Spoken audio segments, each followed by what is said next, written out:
Donc, l'entreprise a été fondée en 1913 par Joseph-Napoléon Brochu, qui érigeait un magasin général à Saint-Henri-de-Lévis qui s'adressait aux producteurs agricoles de la région. Et puis, Donald, c'est le 14e enfant de la famille.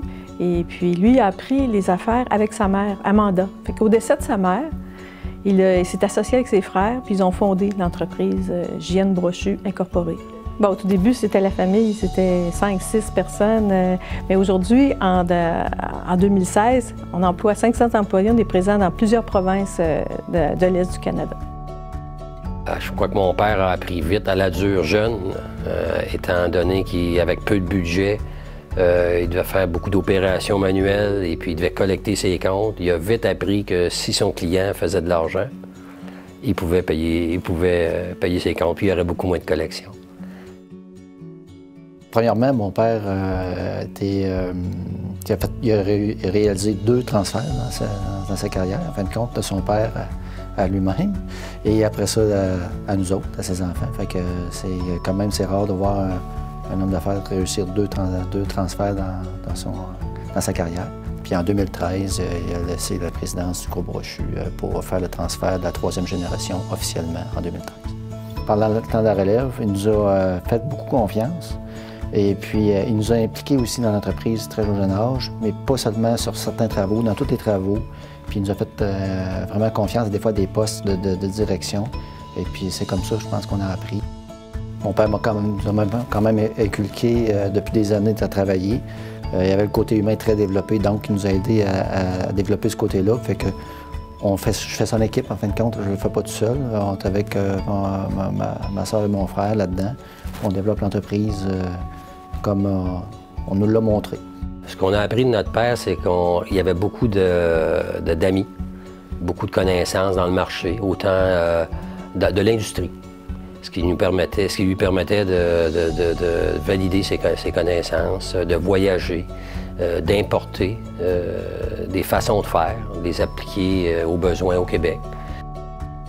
M. Brochu était toujours allé chercher l'expertise externe, que ce soit en Angleterre, que ce soit dans tout pays, au niveau des équipements de meunerie, au niveau des génétiques présentement. Ça nous a permis de se démarquer dans les années 2000.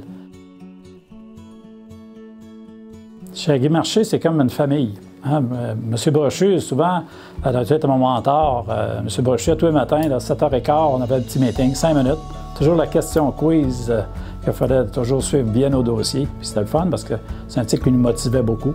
Souvent, une claque sur l'épaule, puis continue de rester dedans. Fait que c'est un type qui a beaucoup de charisme présentement dedans. Puis on a eu la chance qu'il nous accompagnait même au début. Moi, c'est M. Brochu qui était mon directeur des ventes. Hein? C'est lui qui m'a montré le rudiment du travail. On allait même rencontrer des clients ensemble. Fait que souvent, c'était bien motivant. Puis souvent, les producteurs, on a eu un lien privilégié avec nos producteurs. Fait qu'on a toujours cheminé. Les producteurs Agri Marché, ils ont évolué au même rythme qu'Agri Marché. Agri Marché a cherché les innovations. Nos clients, on les a appliqués. Puis aujourd'hui, toutes les fermes actuellement en ont profité au Québec. Mes souvenirs le plus lointain de M. Brochu remontent, j'avais l'âge de 12-13 ans. J'étais sur une ferme familiale, mon père gardait des cochons à contrat et c'est moi qui m'en occupais. Et j'avais toujours été impressionné par ses valeurs humaines. Le samedi matin, il venait faire sa visite hebdomadaire et puis c'était pas les cochons qui venaient voir, c'était moi. Il jasait avec moi, il s'informait comment j'allais. Et puis au fil du temps, je l'ai vu évoluer. Il a toujours été très impliqué dans le milieu. Qu'on pense à des débuts d'organismes communautaires, l'exposition de Saint-Isidore, que ce soit l'Arena, la clinique médicale dans le temps, et puis le centre multifonctionnel au cours des dernières années. Et la beauté de la chose, c'est que il y a de très, très bonnes valeurs qui aussi inculquées à ses enfants, la relève d'Agri Marché. M. Brochu a toujours été là pour aider les bénévoles dans ces organismes-là, toujours leur donner un soutien. C'est toujours clair, il n'y a jamais de gris avec M. Brochu. C'est noir ou c'est blanc, tu sais exactement à quoi t'en tenir. Et puis, comme je disais, les valeurs humaines qu'il a sont très appréciées de l'ensemble de la population. Beaucoup de projets ont eu la possibilité de débuter et de se concrétiser grâce à son soutien au niveau de la municipalité.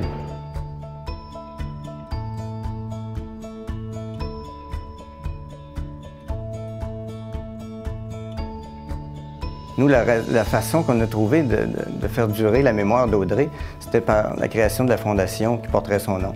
Mais l'idée, c'était de donner des bourses à des étudiants qui avaient la même passion qu'Audrey en agriculture dans la région Chaudière-Appalaches. Mais ça prend des sous pour partir ça. Puis une des premières personnes que j'ai rencontrées, c'est M. Donald Brochu. Puis je me souviens encore très bien, comme si c'était hier, de la première rencontre que j'ai eue. Puis, justement, l'empathie de cet homme-là. Il croyait, ça, à ce projet-là. Lui-même est un exemple à suivre. C'est un mentor pour tous les jeunes qui ont le moindrement une idée de c'est quoi un leader, un vrai leader, avec toute la capacité d'écoute que je disais que cet homme-là a. C'est un mentor pour ces jeunes-là. La mission de la Fondation, c'est d'encourager les jeunes de la région qui ont terminé un diplôme, qui ont fait des efforts, qui ont terminé. Il faut bien spécifier qu'on n'encourage pas nécessairement à aller à l'école, mais on les encourage une fois qu'ils ont terminé leur cours, qu'ils soient diplômés au niveau de DEP ou du DEC ou de l'université. C'est d'encourager de faire des efforts, puis d'identifier nos leaders de demain, dans le fond, parce qu'on se disait, nous, on n'est pas éternel, on passe, puis je ne me considère pas comme un leader, mais comment qu'on peut identifier les leaders qui vont bien nous représenter de demain? C'est ça que est la mission de la Fondation. Bien, M. Brochu, à l'heure actuelle, présentement, c'est comme mon père. Il m'a donné la chance inouïe. J'ai parti une entreprise, une ferme à l'heure actuelle. Il m'a supporté. Et à l'heure actuelle, dans tous nos défis, il nous a supportés présentement. Puis aujourd'hui, bien, on a réalisé tous les défis qu'on voulait réaliser, on les a réalisés ensemble. Puis aujourd'hui, c'est une personne qui est toujours, il va nous rencontrer avec quelqu'un, il s'informe de toute la famille. Tu sais, la valeur présentement, pas juste la valeur familiale présente. Puis ça, on ne retrouve pas ça à la grandeur du Québec, je peux vous le dire. Fait sa différence, c'est qu'il a laissé beaucoup, il a donné beaucoup de chance aux gens. Il a donné beaucoup d'autonomie. Ce qui a été déterminant pour moi, comme homme d'affaires, c'est qu'il n'a jamais fait de différence entre les hommes et les femmes. En ce sens qu'on avait la même chance, que tu sois un garçon, que tu sois une fille, tu avais les mêmes chances. Puis ça, si on se repousse dans les années 70, 80, c'est un petit peu plus rare qu'aujourd'hui. M. Brochu, c'est un homme qui est simple, qui est humble et qui a des valeurs humaines qui sont extraordinaires pour les citoyens de Saint-Isidore.